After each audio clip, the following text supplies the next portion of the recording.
What has it been like for you personally transitioning more into the business world from academia? I'd love for you to speak a little bit to your personal experience on what it's like to see the inside of both startups and tech and the fast pace that exists within that world, and then also within academia, obviously being at Berkeley and having been there for so long. What are some of the differences and pros and cons that you've experienced to both of those worlds?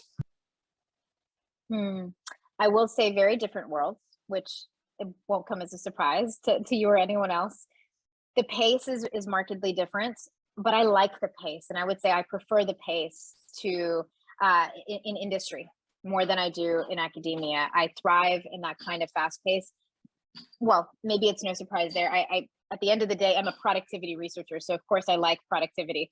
I like it when things are moving forward, things are progressing, things are timely. I appreciate it myself, and I like seeing it happen in other organizations. I will say some of the bigger differences, though,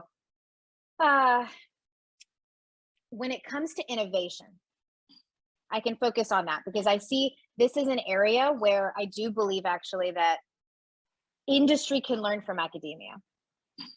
One of the only ways I think industry can learn from academia. Otherwise, I think we should tip our hats to industry with the fervor with which industry moves, etc.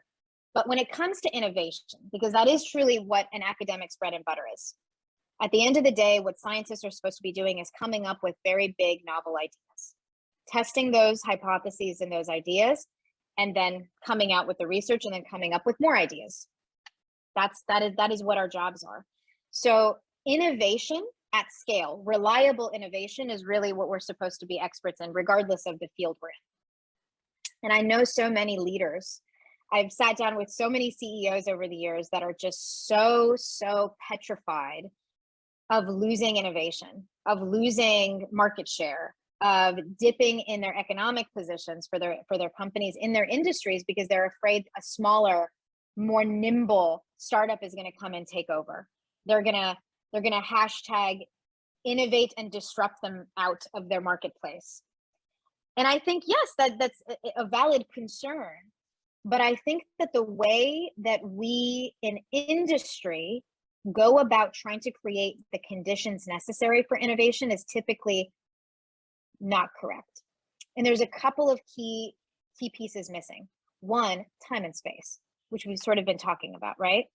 You can't take smart, highly educated minds that you hired, and you're not paying an arm and a leg for, by the way. Like, you're just like, oh my gosh, great. Let's hire an additional 25, headcount so that hopefully we will increase innovation. Okay, great. What are you doing with those people? They're just in meetings all day. You hooked them up to the inbox, and they're now just fielding messages all day, every day, Monday through Friday. And you're like, how come there's been no amazing ideas yet? What? How are these people supposed to be thinking clearly? They're just communicating all day.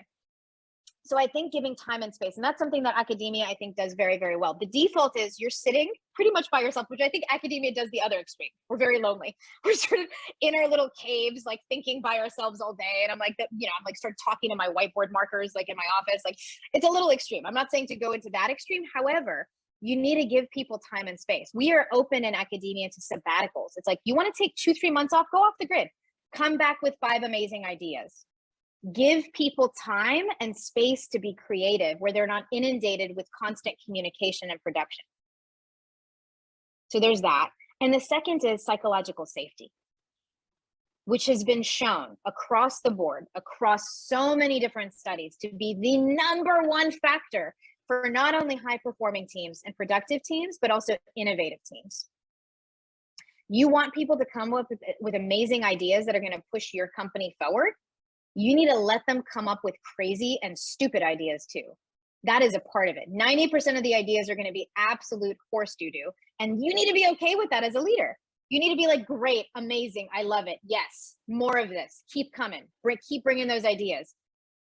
And yes, we may what we call shoot the puppy. We may say like, great, you came up with this idea. Like, that's not going to work for X, Y, and Z reason, but this is awesome. Keep it coming, keep it coming, keep it coming.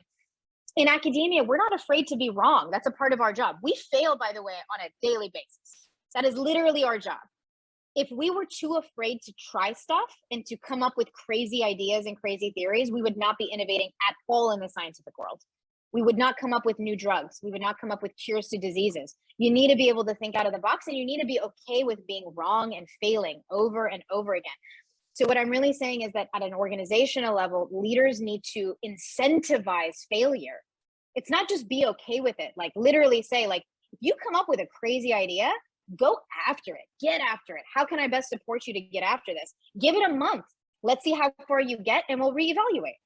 If you want innovation to happen at scale, that's how you need to go do it. It's psychological safety. If folks want to go and read more about that, I highly encourage it. Super, Sahar. Thank you. If what you've heard on Flow Research Collective Radio has been helpful, please consider doing us a solid and leaving us a review on Apple Podcasts, Spotify, or wherever you are listening to this. Reviews help us connect to a wider audience so we can get these peak performance principles out to more people.